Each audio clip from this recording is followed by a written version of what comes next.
இந்த ஸ்டூடெண்ட்ஸ்க்கு வந்து ஃபியர் ஆஃப் ஃபர்கெட்டிங்ன்றாங்க இல்லையா, எக்ஸாம் ஃபியர். இதில் வந்து அவங்களுக்கு என்னென்னா படிச்சிடுறாங்க, எல்லாம் வந்து அவங்களோட ஸ்டோர் ஆகிருக்கு. ஆனால் எது அவங்கள தடுக்குதுன்னா மறந்துடுவோமோன்ற பயம். அந்த பயம்ன்றது எண்ணம்.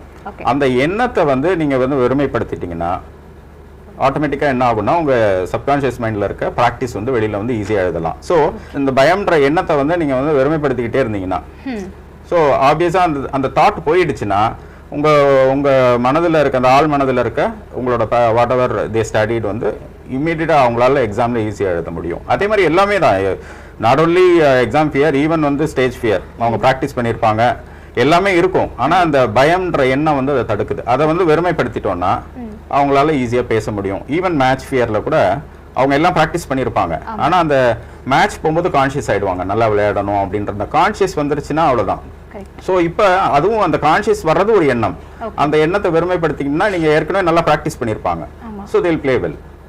ஸோ இது வந்து இதை அப்ளை பண்ணி நீங்கள் எந்த பயத்தையும் வந்து நீங்கள் பயம்ன்றது ஒரு எண்ணம், அதை வெறுமைப்படுத்திட்டோம்னா நீங்கள் வந்து உங்களோட ப்ராக்டிஸோ உங்களோட நாலேஜோ உங்களோட எக்ஸ்பீரியன்ஸோ ஈஸியாக வெளியில் வந்து நீங்கள் பெர்ஃபார்ம் பண்ணுவீங்க.